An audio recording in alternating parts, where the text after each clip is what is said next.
Linley terbang melintasi jalan raya naga, menukik ke bawah dan dengan cepat tiba di luar pegunungan Skyride. Di sana, ia melihat Olivier melayang di udara, tepat di luar kawasan pegunungan tersebut. Tak jauh dari tempat Olivier melayang, tumbuh sebatang pohon ironbark yang rindang. Daun-daun logamnya yang mengilap dan tajam layaknya pisau, tampak mengerikan di bawah pancaran matahari darah. Sementara itu, rambut hitam putih milik Olivier tampak acak-acakan dan tak terurus. Wajahnya pucat pasi dan dia terlihat sangat lesu. Di hadapannya berdiri seorang pemuda berambut hitam. Apa yang terjadi pada Olivier? Melihat pemandangan itu, Linley mengerutkan dahinya. Dia terlihat begitu tertekan. Dalam benak Linley, Olivier adalah seorang ahli yang selalu berjuang mencapai puncak dan tak pernah takut pada kesendirian. Bahkan dalam situasi paling genting sekalipun, Olivier bukanlah tipe orang yang bakal terpuruk dan menyerah begitu saja. Karena itulah, pemandangan di depannya membuat Linley merasa bingung. Tetua Linley, orang itu mengaku sebagai teman Anda, Olivier. Para prajurit klannya melapor dengan hormat. Dia memang temanku. Linley tersenyum lalu terbang menghampiri Olivier. Olivier juga sudah menyadari keberadaan Linley. Ia pun terbang mendekat sambil memaksakan senyum. Bisa bertemu di alam infernal dengan seseorang yang berasal dari tanah kelahiran yang sama dengannya, benar-benar merupakan keberuntungan takdir yang luar biasa. Linley, Olivier memaksakan tersenyum.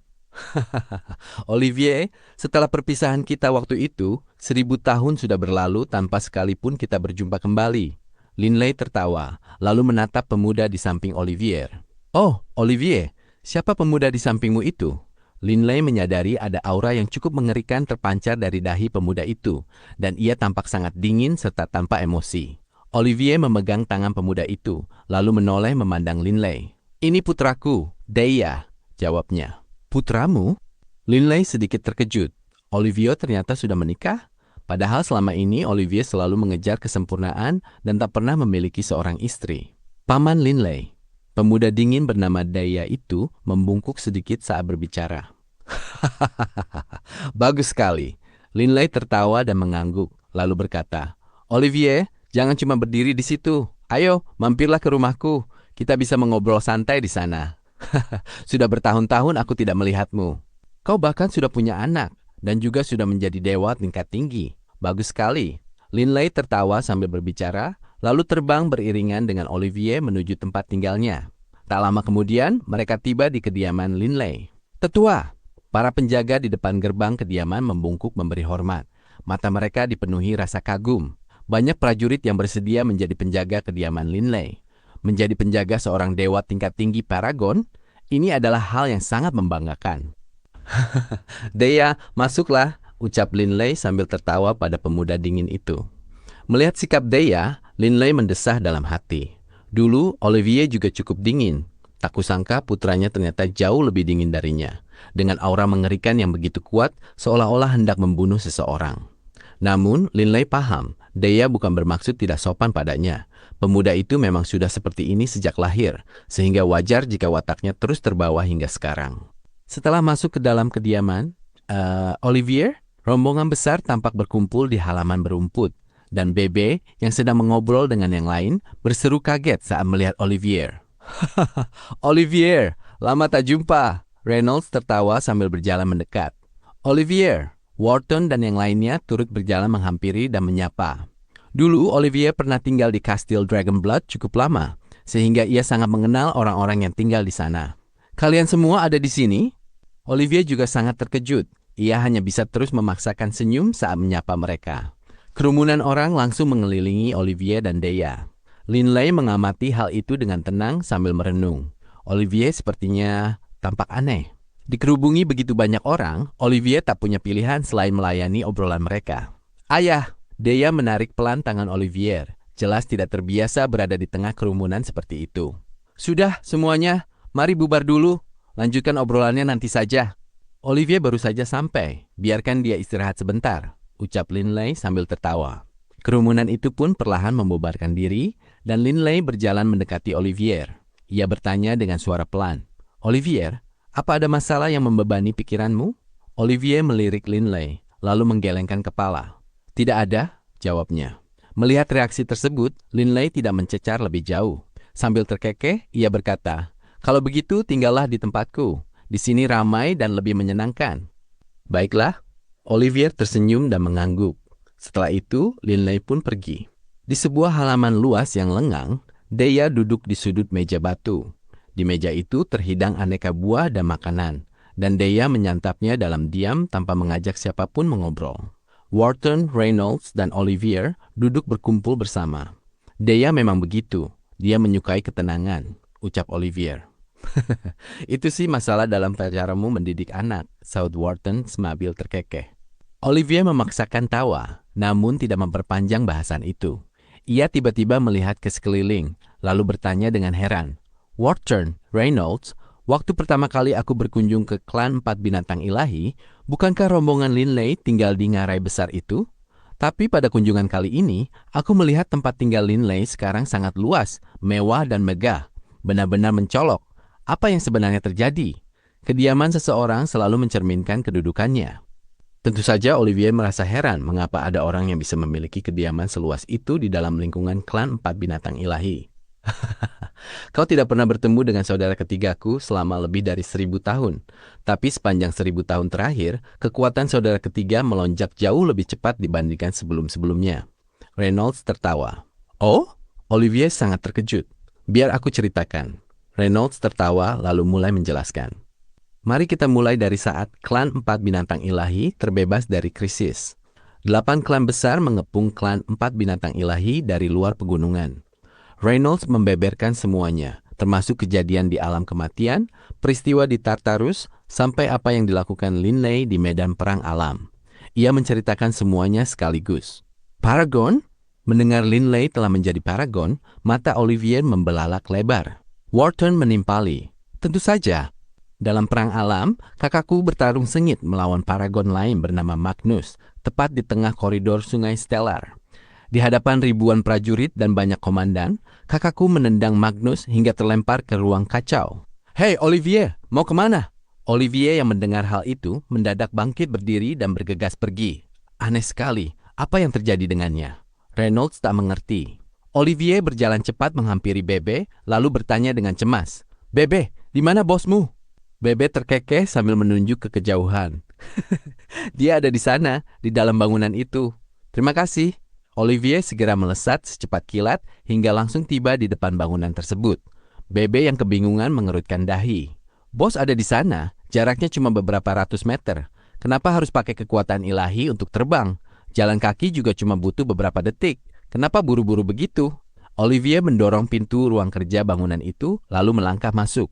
Ia langsung melihat Linley yang sedang membaca buku. Merasa heran, Linley pun menoleh, lalu tertawa. Oh, Olivier? Olivier maju 3 langkah ke depan, menuju bagian tengah ruang kerja. Tiba-tiba, brak!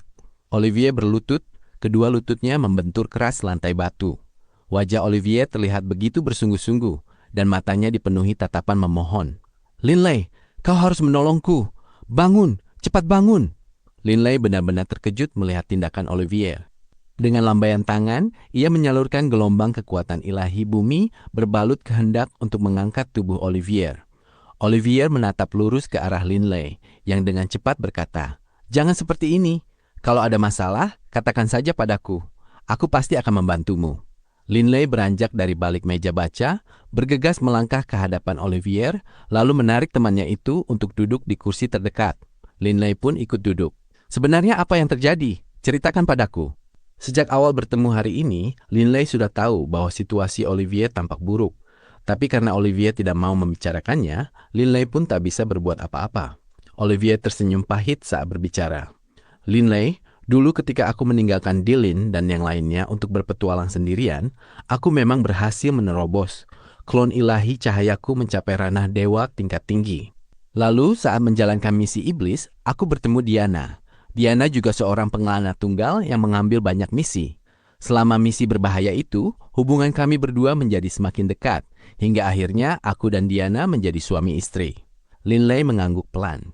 Sangat wajar bagi dua pengelana tunggal untuk saling jatuh cinta dan menjadi suami istri. Kira-kira 20 tahun yang lalu, aku dan Diana dikaruniai sepasang putra kembar, Dea dan Leia. Semuanya terasa begitu indah. Kami berempat menjalani hidup damai. Aku dan Diana adalah dewa tingkat tinggi, jadi kami mampu menjamin kehidupan Deya dan saudaranya tetap aman. Tapi saat Deya berusia 5 tahun, seorang pria bernama Bonin membawa sekelompok anak buahnya. Begitu menemukan kami, apa kau tahu apa yang dia katakan? Mata Olivier memancarkan amarah yang hebat. Dia bilang, Diana adalah istrinya. Linley tertegun. Pria bernama Bonin itu menyuruh Diana pergi bersamanya. Tentu saja kami tidak mau. Tapi dia membawa puluhan anak buah yang semuanya adalah dewa tingkat tinggi. Aku dan istriku tidak berkutik sama sekali. Padahal kami lebih baik mati daripada menuruti kemauannya. Tapi Bonin mengancam Diana. Dia menyuruh Diana ikut bersamanya jika ingin aku dan kedua putra kami diampuni. Jika Diana menolak, dia akan membunuhku dan anak-anakku. Mata Olivier berkilat penuh niat membunuh saat menceritakan hal itu. Bonin memberiku kesempatan untuk bertarung 1 lawan 1 dengannya. Jika aku bisa mengalahkannya, dia akan melepaskan kami. Olivier mengepalkan tangannya erat-erat. Tapi aku kalah. Aku sama sekali bukan tandingannya. Linley mendesah dalam hati. Olivier menceritakannya secara singkat, tetapi Linley bisa membayangkan betapa kelamnya situasi saat itu.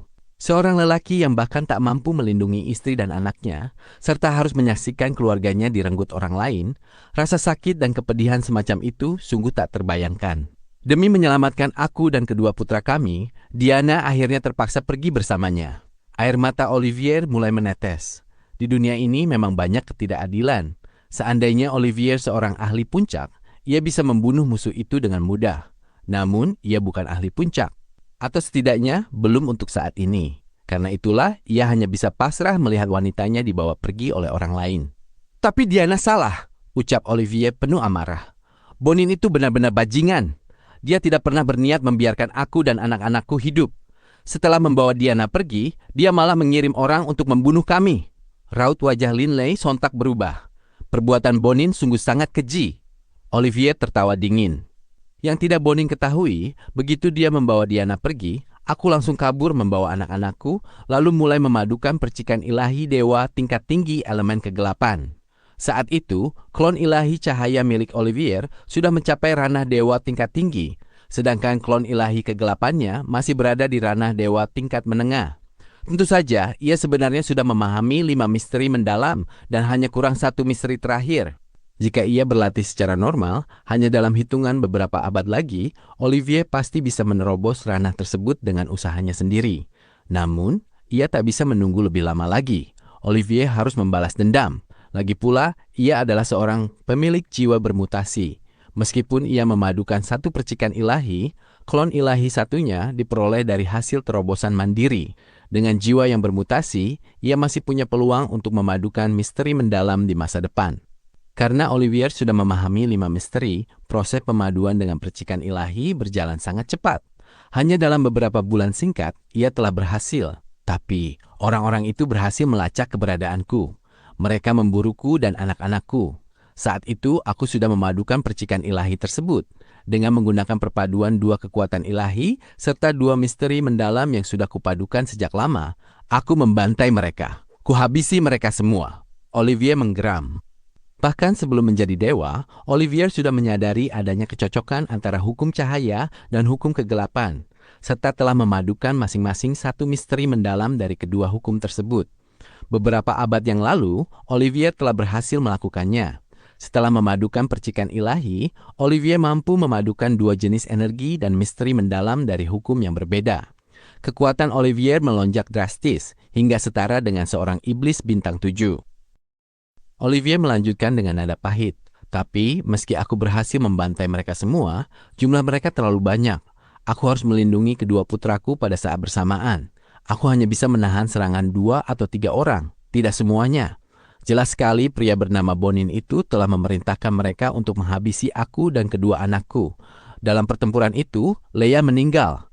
Kekuatanku hanya cukup untuk melindungi Deya. Linley menghela napas dalam hati. Meskipun kekuatannya telah melonjak pesat, Olivier berjuang sendirian dengan membawa 2 beban di pundaknya. Sementara itu, musuh terdiri dari sekelompok besar dewa tingkat tinggi.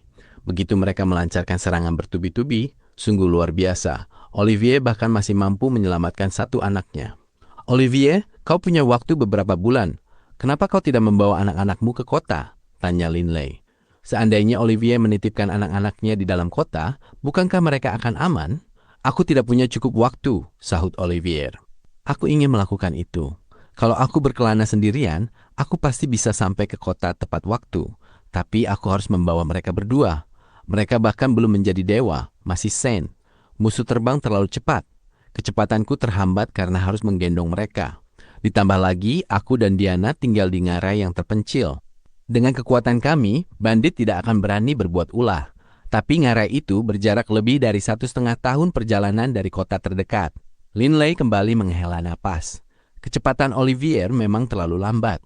Sebelum memadukan percikan ilahi, Olivier hanyalah seorang dewa tingkat tinggi biasa. Seberapa cepat ia bisa melesat jika harus membawa 2 anak sekaligus? Setelah membantai orang-orang itu, aku akhirnya berhasil mencapai kota bersama putraku. Aku menempatkan Deya di penginapan. Lalu seorang diri, aku langsung pergi menuju pegunungan Euston di prefektur Skymount. Olivier menggeram. Prefektur Skymount? Linley mengerutkan dahi. Benua Bloodridge sangat luas. Prefektur Skymount terletak di bagian tengah benua Bloodridge, berjarak ratusan juta kilometer dari prefektur Indigo. Benar, orang bernama Bonin itu berada di prefektur Skymount. Olivier mengangguk. Bonin sangat arogan. Saat membawa Diana pergi, dia mengancamku. Jika aku punya kemampuan, aku harus mencarinya ke pegunungan Eustone di prefektur Skymount. Dia akan menungguku di sana. Linley mengangguk pelan mendengar cerita itu. Ia bisa membayangkan betapa angkuhnya sikap Bonin. Kota yang kumasuki tidak terlalu jauh dari pegunungan Eustone di prefektur Skymount. Karena kecepatanku meningkat drastis setelah memadukan 2 jenis kekuatan ilahi, hanya dalam kurun waktu 1 tahun, aku berhasil mencapai pegunungan Eustone. Setelah menyelidiki secara diam-diam, aku mengetahui bahwa Bonin ternyata adalah putra penguasa prefektur Skymount. Olivier tertawa dingin. Aku tidak peduli mau dia putra penguasa prefektur Skymount atau bukan. Yang kupedulikan adalah membunuh Bonin dan menyelamatkan istriku. Linley paham bahwa pada titik itu, Olivier sudah berada di ambang kegilaan. Bonin sangat liar tak terkendali dan hubungannya dengan ayahnya tidak harmonis. Karena itu, dia tidak tinggal bersama ayahnya, melainkan menetap di pegunungan Eustone dan membangun kastilnya sendiri. Aku menyusup secara diam-diam, berencana mencari Bonin lalu membunuhnya. Dan benar saja, setelah memadukan percikan ilahi, kekuatanku melampauinya 1 tingkat. Aku hampir saja berhasil membunuhnya. Tapi dia ternyata memiliki setetes kekuatan dewa utama. Olivier tersenyum pahit saat mengucapkannya. Linley kini paham.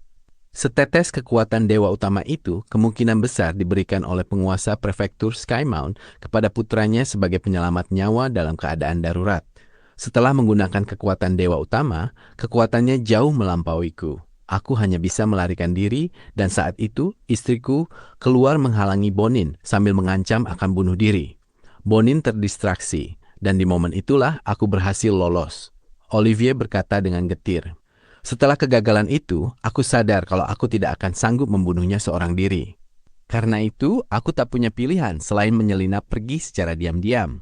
Aku kembali menjemput Deya, lalu menuju ke prefektur Indigo. Aku berencana, karena kau berada di sini untuk berlatih dengan tenang, aku juga akan melakukan hal yang sama. Meski Olivier telah tumbuh jauh lebih kuat, perjalanan menuju prefektur Indigo tetap memakan waktu lebih dari 10 tahun karena ia harus membawa anaknya. Anak itu kini telah tumbuh menjadi seorang pemuda. Linley sekarang paham mengapa Deya begitu dingin, menyendiri, dan memancarkan aura mengerikan. Jelas sekali, Deya dibesarkan di tengah-tengah kubangan kebencian. Aku tahu setelah pertempuran itu, Bonin hanya akan tetap tinggal di pegunungan Eustone jika dia masih memiliki simpanan kekuatan dewa utama, sehingga tidak takut apapun. Tapi jika tidak punya lagi, dia pasti takut aku akan kembali, lalu membawa Diana pergi. Ayahnya adalah seorang penguasa prefektur. Bahkan, jika aku berlatih 10 juta tahun lagi, aku tidak akan sanggup membalaskan dendam putraku atau menemukan Diana. Ia sebelumnya telah dicengkram keputusasaan. Yang ingin ia lakukan hanyalah berlatih dengan tenang, tetapi kemudian, Olivier mendengar orang-orang mengatakan bahwa Linley telah menjadi paragon. Aku sebenarnya sudah menyerah, tapi ku dengar kau telah menjadi paragon. Olivier menatap lurus ke arah Linley. Olivier tahu Linley sangat kuat, berada di tingkat iblis bintang 7. Tetapi di belakang Bonin ada sosok penguasa prefektur Skymount. Karena itulah Olivier sebelumnya tidak menceritakan hal ini pada Linley, sebab ia tak ingin Linley terseret ke dalam masalah ini. Linley mengangguk pelan. Duka dan kepedihan Olivier membuat Linley merasa sangat tersentuh. Istrinya direbut dan salah satu putranya dibunuh, namun ia tak memiliki kekuatan untuk melawan atau sekedar membalas dendam. Olivier, jangan khawatir, aku akan menemanimu. Linley mengangguk. Terima kasih. Olivier yang mendengar tanggapan Linley tak sanggup menahan rasa harunya dan segera berterima kasih. Ia kemudian bertanya, lalu kapan kita berangkat? Linley ragu-ragu. Olivier yang sudah tak sabar lagi buru-buru berkata, bagaimana kalau kita berangkat besok? Istrinya diculik dan putranya dibunuh. Kebencian menggerogoti hati Olivier, mengunyah jiwanya bak kawanan belalang. Kini setelah kobaran dendam dalam hatinya menyala kembali, Olivier tidak ingin membuang waktu lebih lama lagi. Linley mengerutkan dahi. Karena esok hari, ia berencana pergi ke alam ilahi cahaya. Sebenarnya, Linley merasa sedikit cemas dengan perjalanan ke alam ilahi cahaya ini setelah mendengar peringatan dari Gislason. Ia khawatir penguasa cahaya benar-benar akan turun tangan membunuhnya. Namun, ia tak punya pilihan lain jika ingin menyelamatkan ibunya. Hanya ada satu pilihan, yaitu meminta penguasa cahaya untuk membebaskannya. Karena itu, meski berbahaya, Linley tetap ingin pergi. Linley awalnya berencana mengutus klon ilahi buminya menuju alam ilahi cahaya. Klon ilahi buminya memang hanya satu klon, tetapi klon itu juga memiliki jiwa bermutasi dan telah diresapi oleh kehendaknya. Meskipun kekuatan kehendak tersebut tidak sebesar tubuh aslinya, kekuatan klon ilahi buminya tetap setara dengan para paragon. Tubuh asli Linley jauh lebih kuat dalam hal kekuatan dan kehendak dibandingkan para paragon. Sementara untuk klon ilahi bumi, angin dan airnya, kekuatan kehendak mereka sedikit lebih lemah, sehingga mereka sedikit berada di bawah tingkat paragon. Demi sang ibu, Linley rela mengutus klon ilahi buminya ke sana. Bahkan jika penguasa cahaya cukup tidak tahu malu untuk membunuhnya, Linley hanya akan kehilangan satu klon ilahi. Ia akan tetap menjadi ahli tingkat paragon. Namun dengan permohonan Olivier ini, Linley kini berada di posisi yang sulit. Memang Linley bisa saja menyuruh klon ilahi buminya pergi ke alam ilahi cahaya, sementara tubuh aslinya menemani Olivier ke prefektur Skymount. Tapi jika kedua klon secara bersamaan menunjukkan kekuatan tingkat paragon di alam ilahi cahaya dan di alam infernal, siapapun yang memiliki penalaran tajam bakal langsung paham bahwa Linley adalah seorang pemilik jiwa bermutasi. Ini karena paragon biasanya hanya menguasai satu elemen secara spesifik. Mustahil bagi seseorang menjadi paragon dalam satu elemen, lalu klon ilahi lainnya juga menjadi paragon. Menjadi paragon dalam satu elemen saja sudah sangat mengerikan. Memiliki dua klon ilahi di tingkat paragon adalah sesuatu yang sama sekali tidak masuk akal. Jika Linley memamerkan kekuatan tingkat paragon di dua alam berbeda dengan dua tubuh berbeda, tentu orang lain akan merasa aneh dan mulai menyelidikinya. Untuk saat ini, Linley belum ingin mengungkapkan rahasia tentang mutasi jiwanya. Linley, apa kau sedang sibuk? Tanya Olivier. Aku, Linley ragu-ragu. Kalau kau punya urusan penting, urusanku bisa ditunda nanti. Tidak perlu terburu-buru, ucap Olivier buru-buru. Namun, Linley paham bahwa dengan terbunuhnya putra Olivier dan diculiknya sang istri, Olivier pasti memikirkan balas dendam setiap saat. Ia sangat ingin menyelamatkan istrinya. Bos, Patriark datang. Suara Bebe terdengar dari luar. Patriark? Linley menoleh dan melihat Gislason melangkah masuk dengan terburu-buru. Linley bergegas berdiri untuk menyambutnya, dan Olivier di dekatnya juga bergegas mengusap air matanya, lalu ikut berdiri. Begitu memasuki ruangan, Gislason segera berkata, Linley, barusan aku melakukan apa yang kau minta, dan mengutus orang untuk menyampaikan pesan kepada Lord Beirut. Tanggapan Lord Beirut langsung datang saat itu juga. Dia memintaku memberitahumu bahwa apapun yang terjadi, jangan pergi ke alam ilahi cahaya. Linley seketika tertegun. Alam ilahi cahaya? Olivier kini paham. Kemungkinan besar alasan mengapa Linley ragu-ragu tadi adalah karena ia harus pergi ke alam ilahi cahaya untuk suatu urusan. Kenapa Lord Beirut bilang begitu? Linley benar-benar bingung. Lord Beirut bilang saat klon ilahi apimu berada di benua Yulan, kau pernah berdiskusi dengannya tentang masalah menyelamatkan ayah, teman-teman, dan ibumu. Karena itu dia sempat pergi ke alam ilahi cahaya dan menemui penguasa cahaya untuk membantumu menyampaikan permohonan tersebut. Bagaimanapun juga, tidak ada dendam antara Lord Beirut dan penguasa cahaya. Linley tak kuasa membendung gelombang rasa terima kasih yang membuncah di dalam hatinya. Klon ilahi apinya hanya menyebutkan masalah ini sepintas, tetapi Beirut benar-benar melakukan perjalanan pribadi untuk menemui penguasa cahaya. Tapi penguasa cahaya tidak setuju. Gislason menghela napas. Lord Beirut juga menanyakan hal ini kepada Bloodrich Sovereign, dan Bloodrich Sovereign menjawab bahwa mustahil memaksa penguasa cahaya mengembalikan kebebasan seorang malaikat. Bahkan jika seorang dewa utama pergi meminta secara langsung, peluangnya sangat kecil. Kalau kau yang pergi, tidak akan ada peluang sama sekali. Tatapan mata ayahnya mendadak terbayang dalam benak Linley. Ayah, aku tidak bisa berbuat apa-apa. Linley merasa tak berdaya. Penguasa kematian juga pernah mengatakan hal yang sama. Bahkan jika ia sendiri yang pergi secara langsung, peluangnya tetap kecil. Kini, Bloodrich Sovereign mengatakan hal sama, dan Beirut bahkan sudah mencobanya secara pribadi. Linley, saat Lord Beirut membicarakan masalah ini dengan penguasa cahaya, dia juga menyampaikan kalau kau bersedia menjadi seorang utusan demi kebebasan ibumu. Tapi penguasa cahaya tetap tidak mau setuju, ucap Gislason. Bahkan menjadi utusan pun tidak berguna? Linley tak punya cara lain lagi. Selain itu, Lord Beirut memintaku untuk menghentikanmu. Kau sama sekali tidak boleh pergi ke alam ilahi cahaya.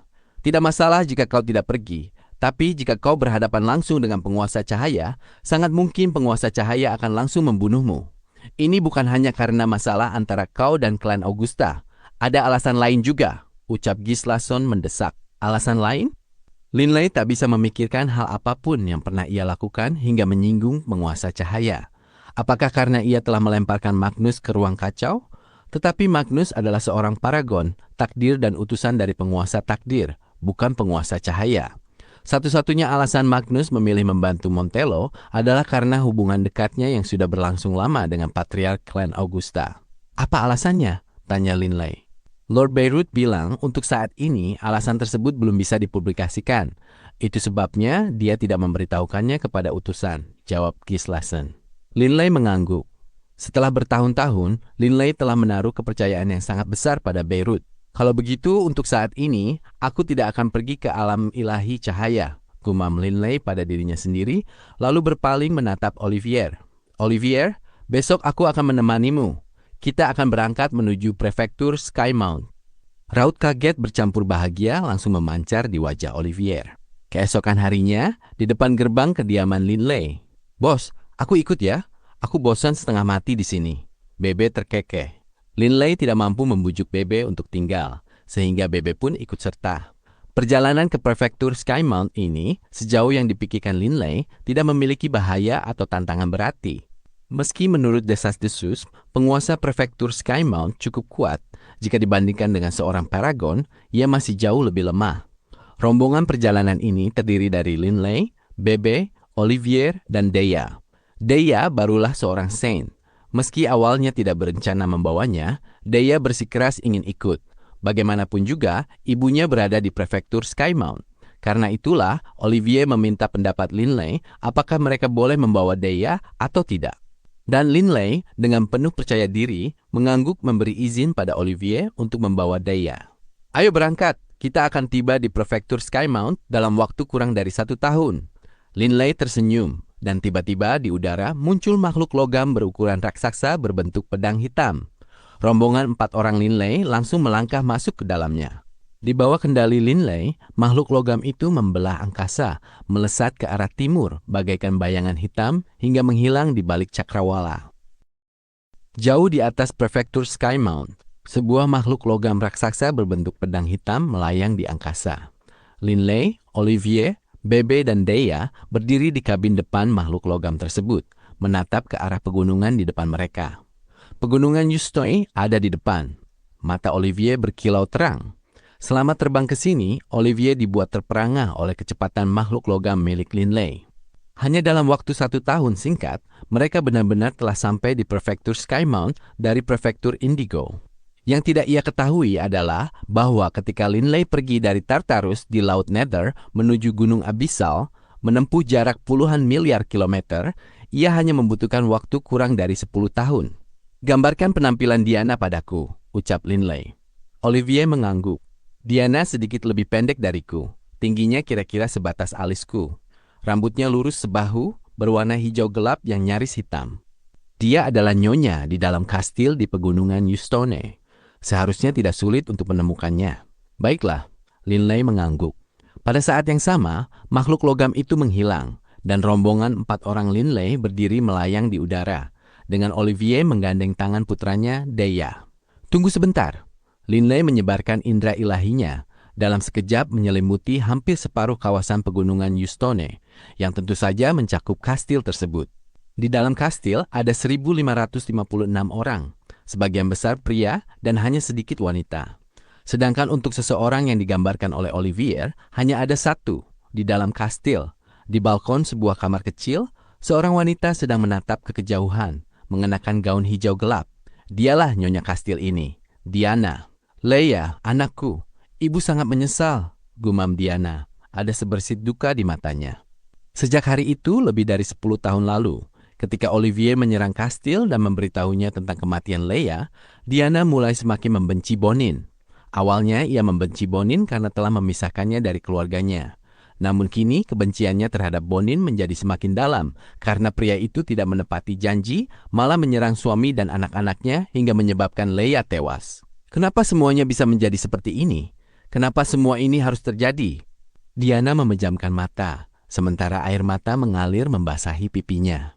Tepat pada saat ini, apakah kau Diana, istri Olivier?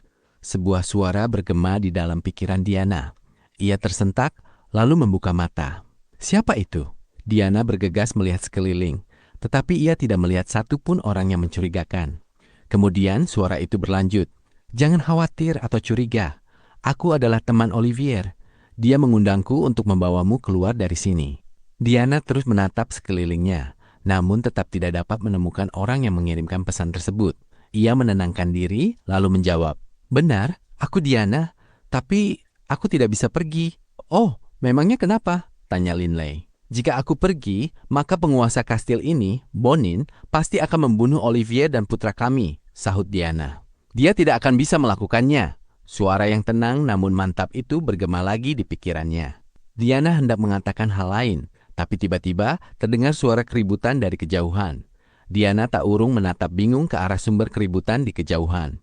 Ia melihat sekelompok penjaga terbang keluar dari dinding kastil, dengan salah seorang di antaranya berteriak, "Ini kastil Yustone. Jika kalian ingin masuk ke kastil, tunggu kami menyampaikan pesan lebih dulu." Teriakan itu bergema berulang kali, dan beberapa orang bahkan menghunus senjata saat terbang untuk menghadang para pendatang. Namun, 4 bayangan itu sama sekali tidak ragu, melesat lurus melewati mereka. Oli dan Deya? Diana membelalakan matanya, terperanjat. Rombongan Linley yang beranggotakan 4 orang melesat dengan gagah, sama sekali mengabaikan para penjaga yang berusaha menghadang. Sebagian besar dari mereka adalah dewa tingkat menengah, sementara hanya segelintir yang merupakan dewa tingkat tinggi. Hembusan energi kuning kecoklatan berdesir melintasi mereka, membuat para penjaga itu tampak bagai butiran pasir yang tersapu gelombang lautan. Mereka semua terpental jauh. Diana tak kuasa menahan keterkejutannya. Para penjaga kastil Yustone lainnya juga sama terkejutnya. Tuan, 4 orang itu terlalu kuat. Kami tidak sanggup menghentikan mereka. Para penjaga itu bergegas melapor kepada seorang pria berjubah hitam. Wajah pria berjubah hitam itu berubah. Olivier! Terakhir kali, Olivier menyusup secara diam-diam lalu bertarung melawan Bonin. Karena itulah banyak orang di kastil Yustone yang mengenali Olivier. Pria berjubah hitam itu memerintahkan, "Cepat cari tuan kastil. Beliau ada di tempat lain di pegunungan Yustone. Cepat!" "Baik, Tuan." Seketika, 20 penjaga di dekatnya terbang keluar dari kastil Yustone untuk mencari Bonin. "Kalian berempat, berhenti!" Pria berjubah hitam itu berteriak keras. Pada saat yang sama, banyak penjaga berkumpul di belakang pria berjubah hitam itu saat ia terbang menghampiri rombongan 4 orang Linley. Selain itu, sejumlah besar penjaga terus terbang keluar dari berbagai penjuru kastil, mencoba menghentikan Linley. Rombongan Linley terus melaju, bagaikan gunung raksasa yang meratakan segala sesuatu di hadapannya. Setiap penjaga yang mencoba menghadang langsung terpental oleh gelombang energi kuning kecoklatan. Rombongan Linley benar-benar tak terbendung. Melihat hal ini, raut wajah pria berjubah hitam itu menjadi sangat muram. Ia bisa merasakan bahwa para penyusup ini memang sangat kuat. "Kecuali kalian ingin mati, menjauhlah," Bebe berseru dengan nada sombong. Pria berjubah hitam itu membalas dengan suara nyaring. Kalian berempat, jika melangkah lebih jauh lagi, aku akan menyerang. Meski bicaranya cukup lancar, setelah menyaksikan kekuatan Linley, pria berjubah hitam itu tahu betul bahwa jika para musuh ini ingin membunuh mereka, itu adalah hal yang sangat mudah. Bagaimanapun juga, membunuh dewa tingkat tinggi sangatlah mudah. Tetapi untuk melakukan apa yang dilakukan Linley, itu sangatlah sulit. Rombongan Linley terbang lurus menuju tempat Diana. Diana menatap saat keempat orang itu terbang mendekat. Sementara para penjaga kastil sama sekali tidak mampu menghentikan mereka. Ia tak bisa menahan rasa keterkejutannya. "Ibu!" Dea berseru saat terbang menghampiri Diana. Olivier ikut terbang bersisian dengannya. "Dea!" Mata Diana seketika memerah. Ia bergegas mendekat dan memeluk erat putranya. Meskipun putranya kini sudah dewasa, aura spiritual yang akrab itu, Diana langsung mengenalinya saat itu juga. "Diana!" Olivier bergumam pelan. Diana menoleh ke arah Olivier. Ia langsung menghambur ke dalam pelukan suaminya. Pasangan suami istri itu diliputi rasa haru sekaligus iba. Linley berdiri di udara, sementara Bebe yang melihatnya hanya bisa tersenyum. "Oli, kenapa kau kembali?" Diana mendongak menatap Olivier. Dengan cemas ia berkata, "Terakhir kali kau datang, kau belum tahu seberapa kuat Bonin. Dia sangat kejam. Kau beruntung bisa lolos waktu itu. Tapi kali ini kau..." "Aduh." Diana tampak sangat khawatir. Bagaimanapun juga, Bonin sangat kuat. Dan di belakangnya ada sosok penguasa prefektur Skymount. "Jangan khawatir," sahut Olivier sambil tersenyum. "Ibu, jangan khawatir. Kita punya paman Linley." Dea juga ikut meyakinkan. Pemuda yang dingin dan tanpa emosi itu, saat melihat ibunya, seolah kembali menjadi seorang anak kecil. "Linley?"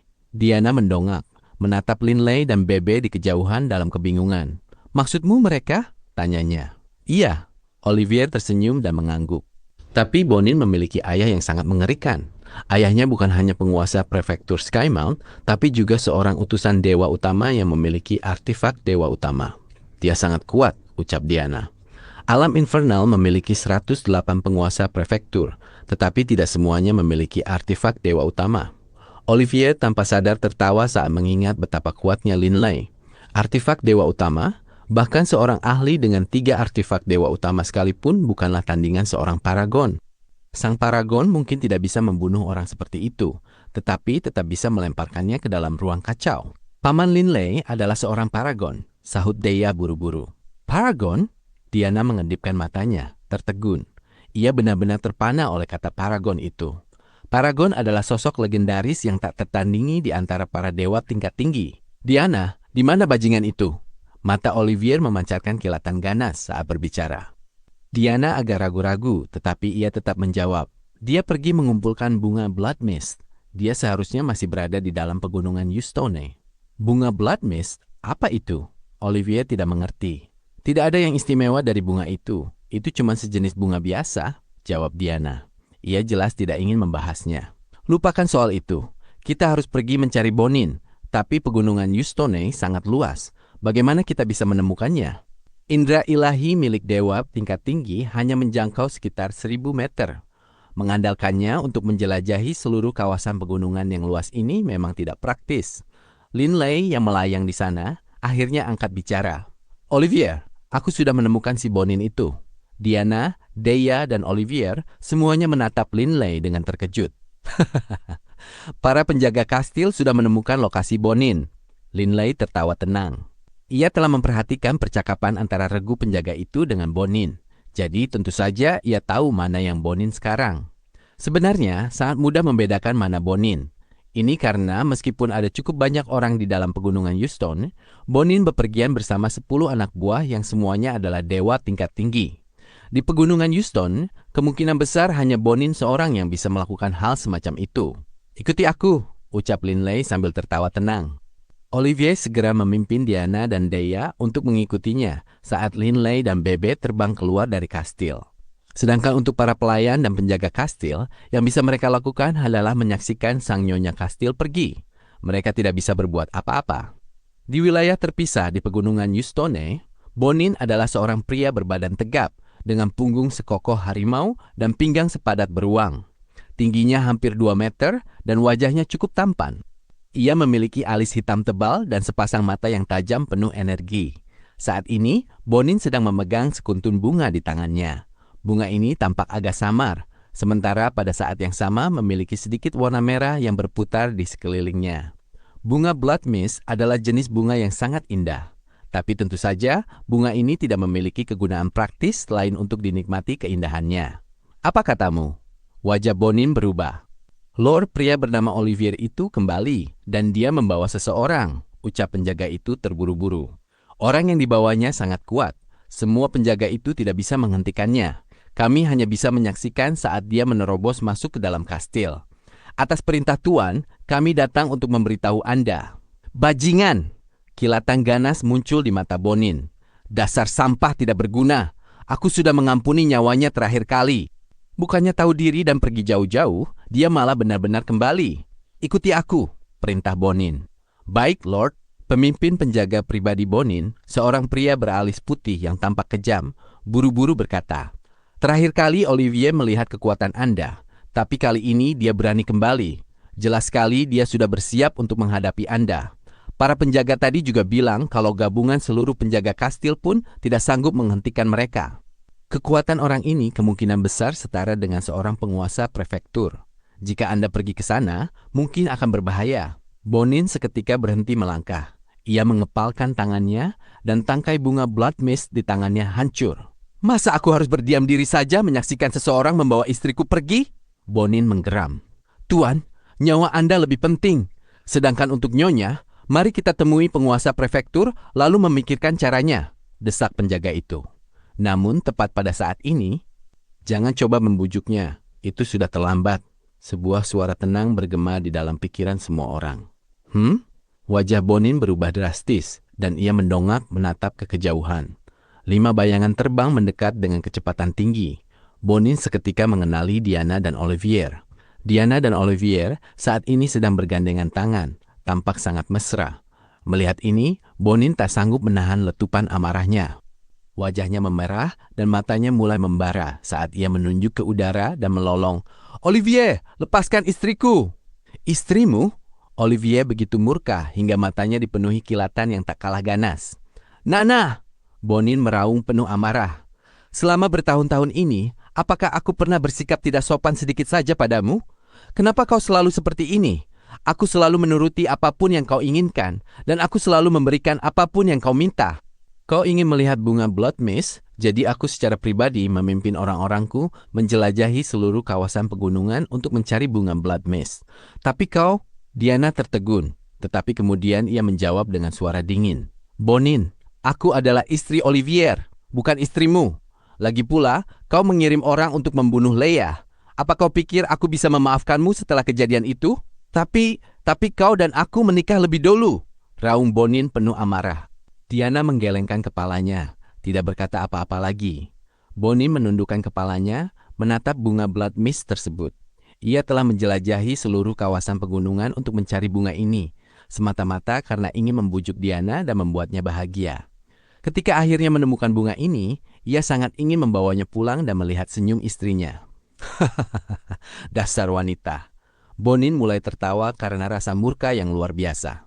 Hatiku sudah mati untukmu sekarang. Bonin menatap tajam ke arah Diana dan Olivier. Jadi kalian berdua begitu mesra satu sama lain ya?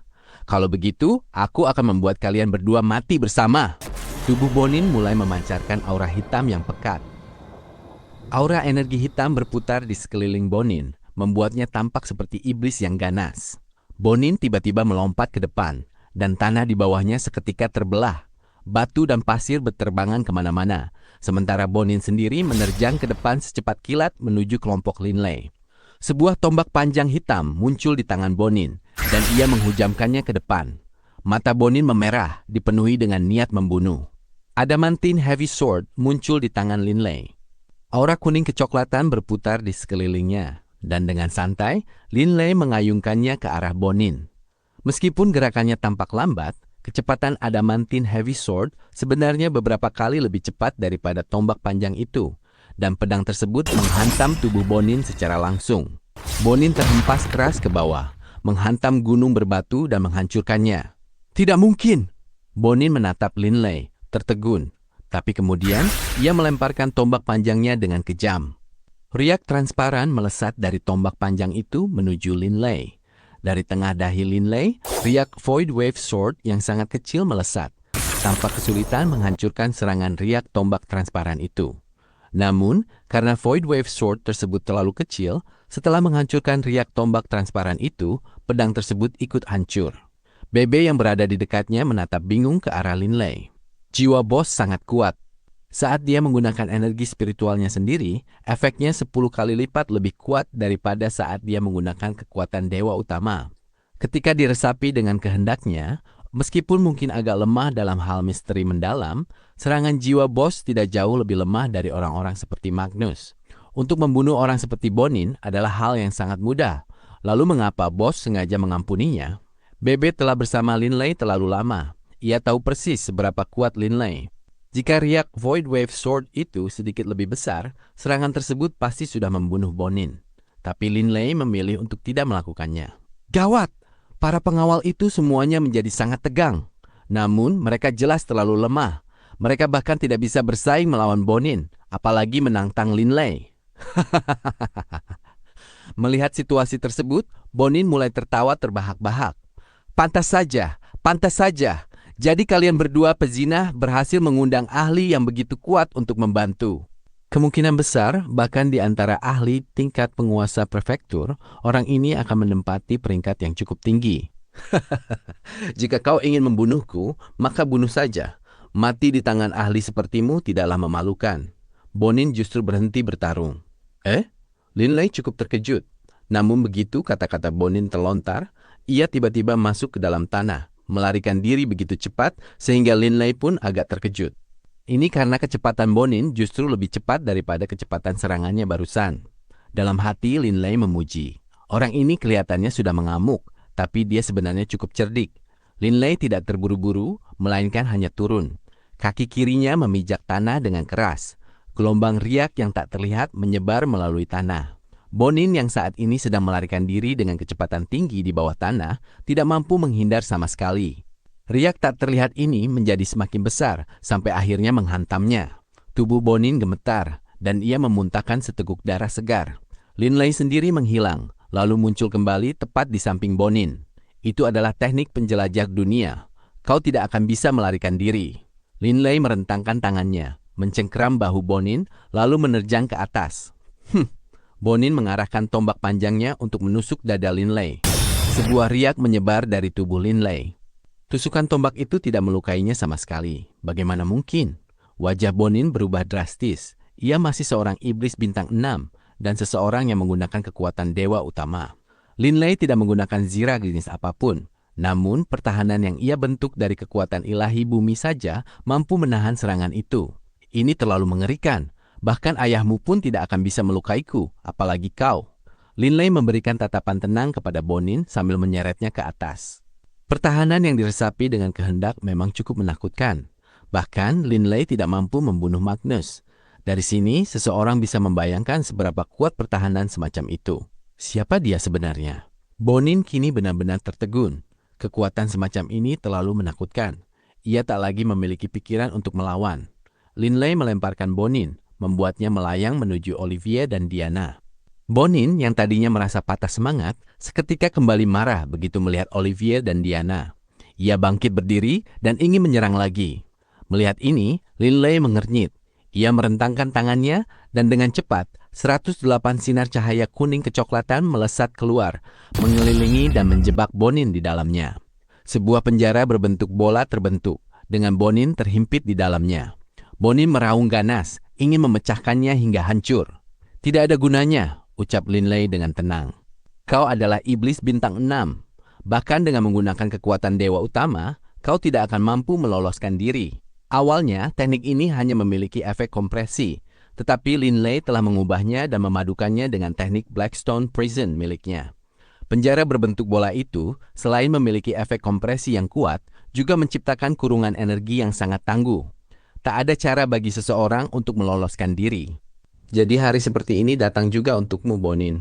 Tatapan Diana dipenuhi amarah. Ayah, bunuh dia dan balaskan dendam kakak, ucap Dea dengan panik.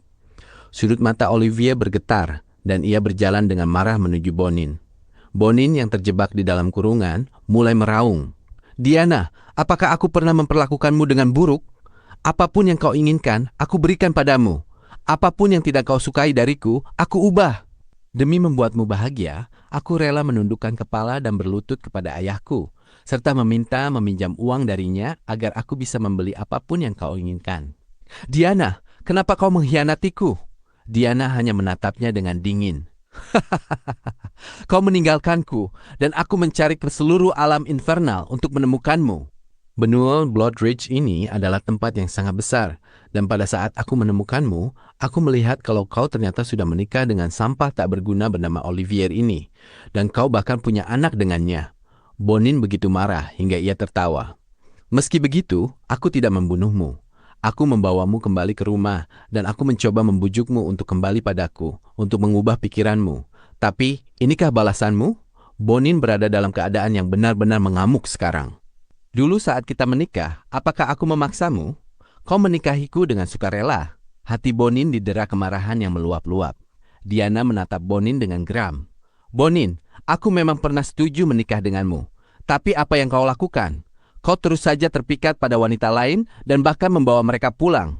Dan kau bahkan merayu adikku sendiri. Sebelum menikah denganmu, kau benar-benar berhasil membodohiku. Namun, setelah menikah denganmu, aku akhirnya melihat seperti apa dirimu yang sebenarnya. Tentu saja aku ingin pergi. Semakin jauh aku bisa pergi, semakin baik." Bonin tampak seperti harimau mengamuk yang dikurung. Matanya berkilat dengan keganasan. "Aku memang menyukai wanita-wanita itu, tapi itu hanya karena nafsu, paham? Lalu kenapa jika aku menyukai beberapa wanita dan merebut mereka, membawa mereka kembali untuk melayaniku? Aku hanya memiliki seorang istri. Aku tidak seperti ayahku dan orang-orang itu yang menikahi banyak wanita. Aku hanya memiliki satu istri, yaitu dirimu. Adapun wanita-wanita lain, itu hanya nafsu. Paham? Lihat wanita-wanita itu. Apakah aku menyimpan salah satu dari mereka lebih dari sebulan? Apakah salah jika aku sedikit bernafsu? Kau terlalu mendominasi dan sewenang-wenang." Diana menggelengkan kepala. "Kau merasa tidak melakukan kesalahan apapun, tapi aku tidak bisa menerima semua yang telah kau lakukan. Terutama perlakuanmu terhadap adikku." "Baiklah, kuakui, aku memang mendominasi dan sewenang-wenang." Bonin tertawa geram.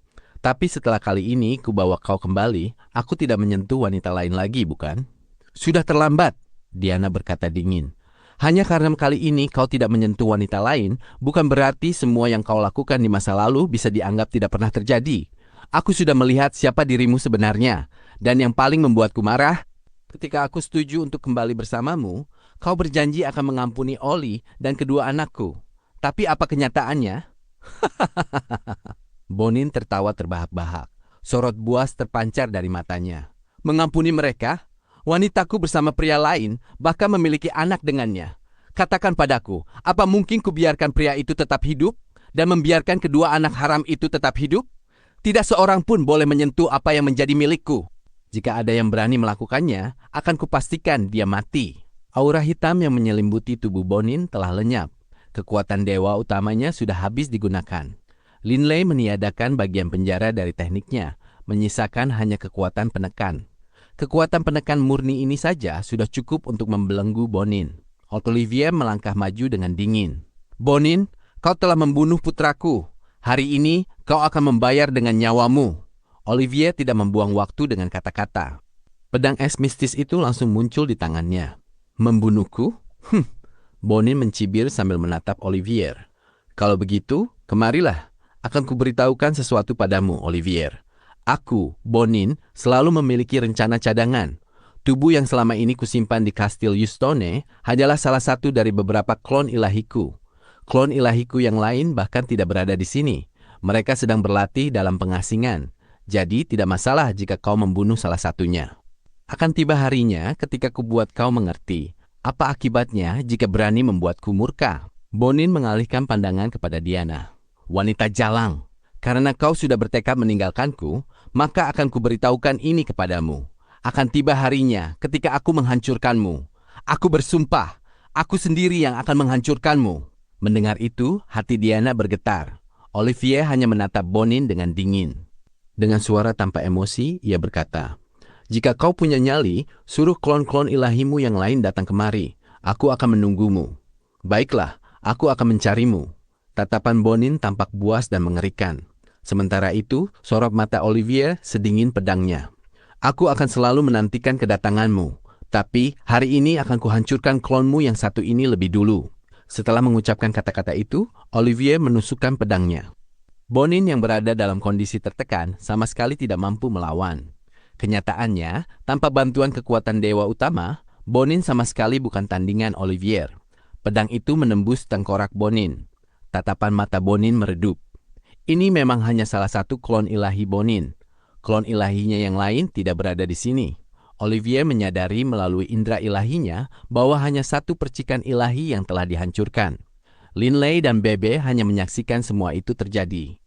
Dalam hati mereka menghela napas. Siapa yang benar? Siapa yang salah? Dari sudut pandang Bonin, perasaannya terhadap Diana memang tulus. Namun, tidak ada yang bisa dilakukan. Perasaan Diana kepadanya telah mati. Di mata Bonin, Olivier lah yang telah merebut istrinya. Tentu saja, ia ingin membunuh Olivier. Namun, dari sudut pandang Olivier, ia dan Diana saling mencintai serta telah memiliki anak bersama. Kehidupan mereka yang tenang dan bahagia telah dihancurkan. Bonin telah merampas istrinya dan membunuh putranya. Tentu saja, Olivier menyimpan kebencian yang tak mungkin didamaikan terhadap Bonin. Sementara itu, Diana sudah tak sanggup lagi bertahan bersama Bonin dan memilih meninggalkannya demi mencari kehidupan baru. Namun, Bonin kemudian membunuh putranya. Siapa yang benar? Siapa yang salah? Olivier, di mana Leia dimakamkan? Tanya Diana. Aku ingin menemuinya. Kematian Leia telah menjadi pukulan yang sangat berat bagi Diana. Baiklah, Olivier mengangguk. Kalau begitu, ayo pergi. Linley dan Bebe segera membawa keluarga Olivier yang terdiri dari 3 orang itu ke dalam makhluk logam, lalu berangkat. Hanya saja kali ini mereka tidak kembali ke prefektur Indigo. Mereka terlebih dahulu mengunjungi tempat Leia dimakamkan. Linley juga tidak membunuh para penjaga pribadi Bonin. Tuan, para penjaga hanya bisa menyaksikan semua yang terjadi tanpa mampu melawan. Pemimpin para penjaga yang alisnya putih mengernyitkan kening. Prefektur Skymount, Pegunungan Black Cloud. Penguasa prefektur Skymount tinggal di tempat ini. Jutaan prajurit prefektur ditempatkan di sini. Penguasa prefektur, klon ilahi terkuat Tuan Muda Bonin telah mati. Pria beralis putih itu tiba-tiba muncul di tempat ini. Sebenarnya, ia juga berperan sebagai penyampai berita dan sering melaporkan berbagai kejadian yang menimpa Bonin kepada penguasa prefektur. Penguasa prefektur yang semula duduk langsung bangkit. Sorot buas berkilat di matanya. Dia mati. Lalu apa yang kau lakukan? Pria beralis putih itu berlutut dengan ketakutan. Penguasa prefektur, orang itu terlalu kuat.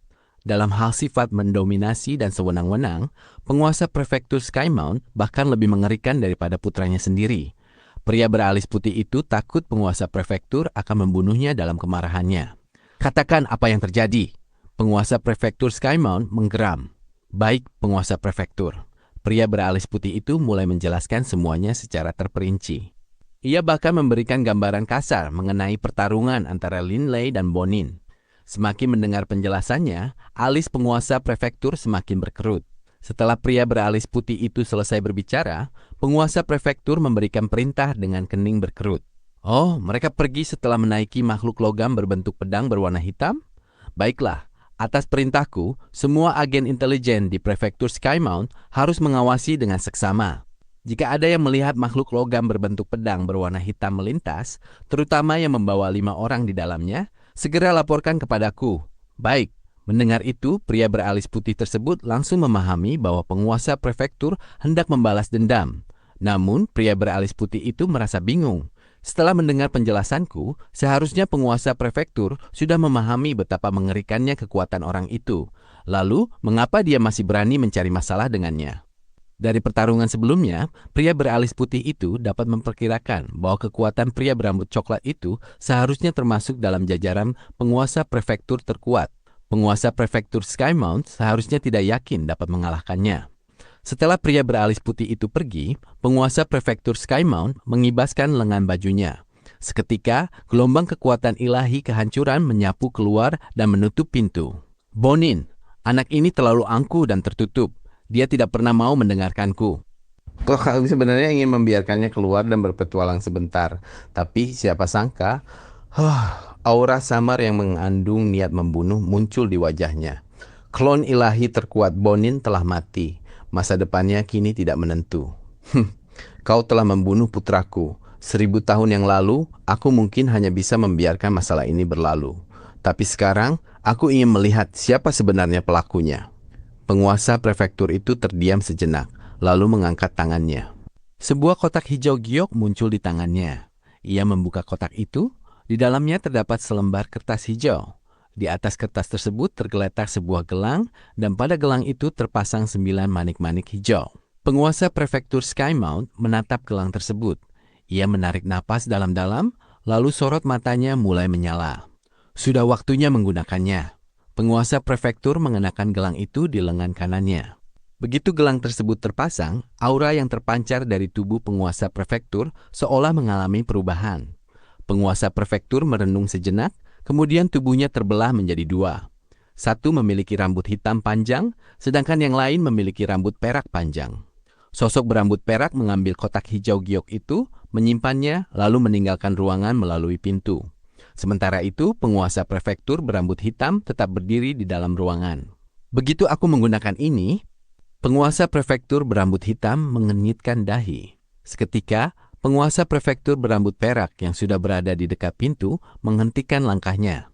Ia mengambil kembali kotak hijau giok itu, lalu mengeluarkan lembaran kertas hijau dari dalamnya. Gelombang energi mengerikan memancar dari telapak tangannya. Kertas hijau itu bergetar sesaat, tetapi tidak hancur. Bahkan bagiku, sulit untuk menghancurkan lembaran kertas ini. Penguasa prefektur berambut perak mengibaskan tangannya dan mengeluarkan sebuah cincin interspasial. Ia mengikatnya dengan darah, lalu menyimpan lembaran kertas hijau itu ke dalam cincin. Dengan sedikit tenaga, ia meremukkan cincin interspasial itu menggunakan jemarinya. Lembaran kertas itu pun lenyap. Mulai hari ini, tidak akan ada orang lain yang mengetahui rahasia ini. Penguasa prefektur berambut perak tertawa, lalu meninggalkan ruangan. Sementara itu, penguasa prefektur berambut hitam menundukkan kepala, menatap gelang yang melingkar di lengannya, lalu tersenyum tipis. Makhluk logam hitam berbentuk pedang itu melesat membelah langit alam infernal. Di dalam makhluk logam tersebut, kelompok 5 orang Linley duduk mengelilingi sebuah meja. Linley, berkat dirimu keluargaku bisa berkumpul lagi. Terima kasih. Olivier mengangkat cangkir anggurnya, lalu menyesapnya perlahan. Bebe yang berada di dekat mereka tertawa terbahak-bahak. Olivier, dalam perjalanan menuju prefektur Skymount, aku tidak pernah melihatmu benar-benar tersenyum. Kalaupun tersenyum, rasanya sangat dipaksakan. Tapi sekarang kulihat senyummu begitu lebar, sampai matamu tinggal segaris. Mendengar itu, Olivia hanya tertawa dan menoleh ke arah Diana. Pasangan suami istri itu saling bertatap mata. Suasana terasa begitu manis. Melihat pemandangan itu, Linley ikut tertawa. Tetapi tiba-tiba ia mengerutkan kening. Benar-benar mengganggu. Bebe ikut bergumam tidak puas. Olivia yang sedang bersuasana hati sangat baik, hanya tertawa. Abaikan saja. Makhluk logam kita terbang melintasi udara, sedangkan alam infernal dipenuhi bandit yang tak terhitung jumlahnya. Wajar kalau mereka menggunakan indera ilahi untuk mengintai kita. Walaupun cukup mengganggu, kita tidak bisa berbuat apa-apa. Lagi pula, apa kita harus keluar dan menghajar mereka satu persatu? Baru saja, sebuah indera ilahi menyapu bagian dalam makhluk logam tersebut. Alam infernal memang memiliki bandit dalam jumlah yang luar biasa banyak. Walaupun kejadian seperti ini sangat sering terjadi, setiap kali ada yang mengintai menggunakan indera ilahi, rasanya tetap saja tidak nyaman. Para bandit itu cuma berani mengintai. Begitu tahu kita adalah dewa tingkat tinggi, mereka tidak akan berani mencari masalah, ujar Bebe meremehkan. Olivier, seberapa jauh lagi tempat yang kau bicarakan itu? Tanya Linley. Perjalanan mereka kali ini bertujuan mengunjungi tempat Leia terbunuh. Sang putra telah tiada, tetapi Diana belum pernah melihat makamnya. Bagaimana hatinya bisa tenang sebelum berkunjung ke sana? Olivier menghela napas pelan. Sebentar lagi, dengan kecepatan makhluk logam yang kau kendalikan ini, kemungkinan besar kita akan tiba dalam 5 atau 6 hari. Nanti turunkan sedikit kecepatannya. Aku harus memperhatikan jalan dan memastikan lokasinya. Bagaimanapun juga, tempat itu berada di daerah pegunungan. Jangan khawatir. Quand tu battras ces jeux à car, Master Fakery and Wargay. Sebelumnya kita terburu-buru menuju prefektur Skymount, tapi sekarang kita bisa santai saat pulang. Linley tertawa santai.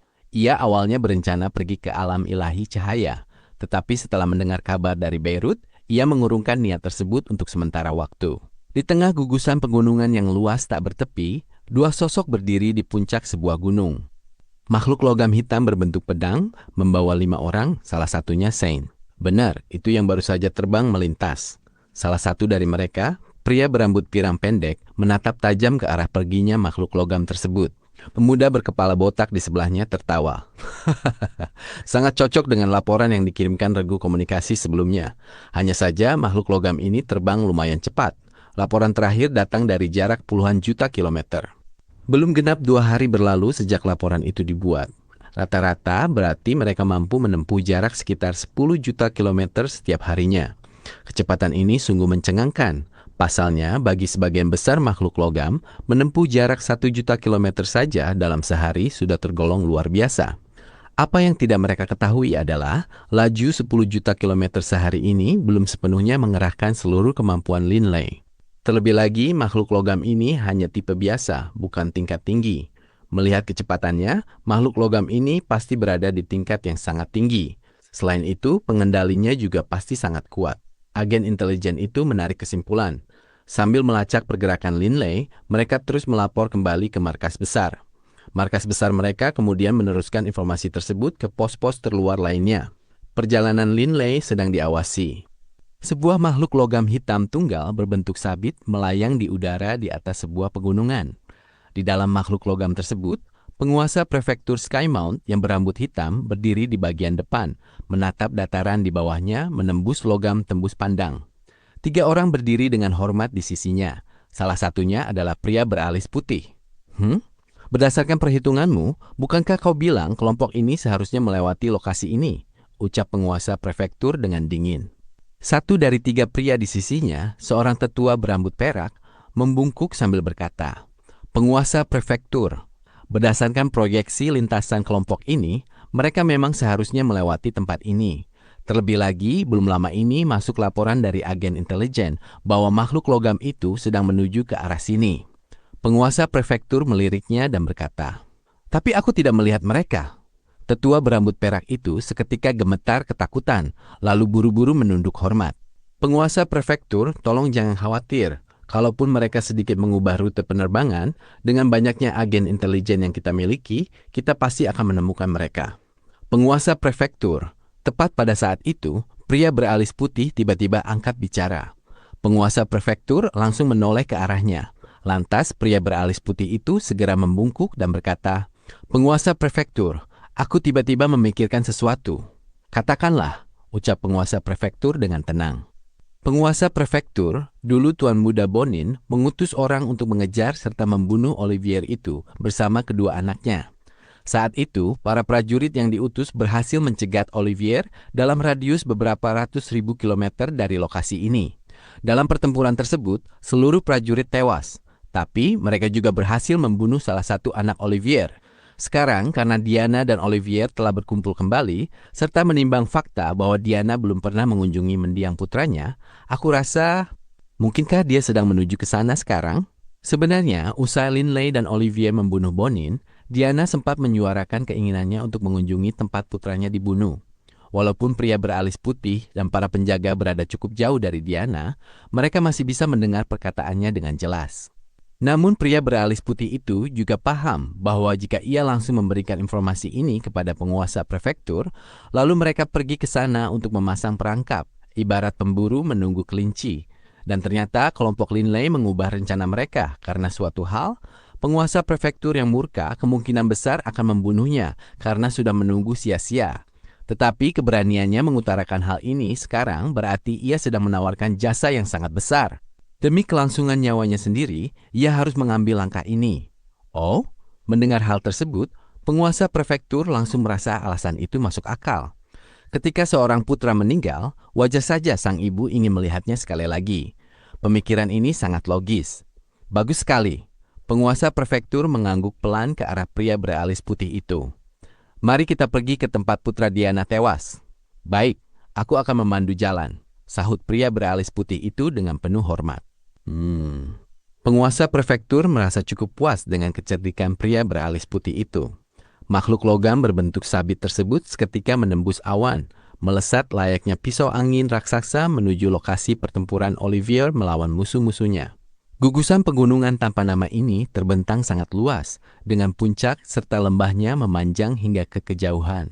Pada dasarnya, sebagian besar pegunungan di alam infernal jauh lebih besar daripada pegunungan binatang sihir di benua Yulan.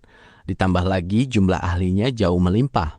Tapi tentu saja, di mata Linley dan Olivier, orang-orang yang disebut sebagai dewa tingkat rendah maupun dewa tingkat menengah itu sama sekali tidak layak diperhitungkan. Di dalam sebuah ngarai pegunungan, terdapat sebuah danau berair hitam pekat, dan di tepiannya berdiri sebuah makam yang terbuat dari pahatan batu berukuran raksasa. Olivier, Diana, dan Deya berdiri di depan makam ini. Sementara itu, Linley dan Bebe menunggu di sisi lain. "Leia, putraku." Diana jatuh berlutut dengan air mata yang berderai. Deya, pemuda yang biasanya dingin dan menjaga jarak, ikut menangis. Kematian kakak laki-lakinya jelas menjadi luka yang terukir dalam diingatannya. Linley dan Bebe saling pandang. Mereka tidak bisa berbuat apa-apa selain diam. Dari reaksi keluarga beranggotakan 3 orang ini, Linley bisa merasakan betapa erat ikatan batin mereka. Diana benar-benar mencintai Olivier dan anak-anaknya. Mungkin Diana memang tidak menyukai orang dengan tipe seperti Bonin, lalu lebih memilih rumah yang hangat serta lembut seperti ini. Linley mendesah dalam hati. Olivier, Diana, Bonin, kisah mereka sungguh sebuah tragedi. Klon ilahi terkuat milik Bonin telah mati, tetapi pria itu telanjur bersumpah untuk menghancurkan Diana. Dengan kemampuan yang dimiliki Olivier, aku tidak perlu mengkhawatirkannya. Linley melangkah ke tepi danau, yang segera diikuti oleh Bebe. Sambil menunjukkan ekspresi getir, Bebe mengirimkan pesan mental. "Bos, aku jadi ikut merasa murung melihat betapa sedihnya keluarga Olivier." "Kita tunggu saja di sini," sahut Linley. Tak lama berselang, "Linley, kami sudah selesai." Olivier menuntun istri dan putranya menghampiri mereka. "Maafkan aku, kami membuat kalian menunggu cukup lama. Ayo kita kembali ke prefektur Indigo." Baiklah." Linley mengangguk. Tiba-tiba, Linley mengerutkan kening dan memicingkan mata ke kejauhan. Ia melihat seekor makhluk logam raksasa berbentuk sabit terbang mendekat dalam kecepatan tinggi. Bentuknya menyerupai pisau angin raksasa, terbang lurus mengarah ke ngarai ini. Saking cepatnya, pergerakan itu memicu letusan arus udara liar yang menerbangkan banyak pohon dan dahan ke segala penjuru ngarai. "Siapa itu?" Bebe ikut mengerutkan kening. "Mencari kita?" Linley bertanya-tanya. Mengingat benda itu terbang memasuki ngarai, sudah jelas orang-orang di dalamnya sedang mengincar mereka. Pada saat yang sama, Linley mengerahkan indera ilahinya menerobos masuk ke dalam makhluk logam berbentuk sabit itu untuk melakukan penyelidikan. "Oh, 4 dewa tingkat tinggi." Salah satunya tetua berambut hitam yang berwajah muram itu. Dia pasti penguasa prefektur Skymount, Molde. Sebelumnya, Linley telah menerima sebuah buku dari Beirut yang berisi informasi mengenai para ahli dari berbagai alam. Nama Molde tercantum di dalam buku tersebut. Mungkinkah Molde datang untuk membalaskan dendam putranya? Linley membatin sambil menghela napas. Ia menyadari betapa Molde tidak bisa diajak bernalar. Walaupun Linley belum mengerahkan kekuatan penuhnya, kekuatan yang ia tunjukkan di Kastil Yustone, lalu yang ia pamerkan saat membereskan Bonin, berada di tingkat yang jauh melampaui kemampuan rata-rata penguasa prefektur pada umumnya. Molde seharusnya bisa memprediksi bahwa kekuatan sejati Linley jauh lebih besar dari ini. Kenapa dia masih berani datang? Apakah Molde benar-benar sekuat itu?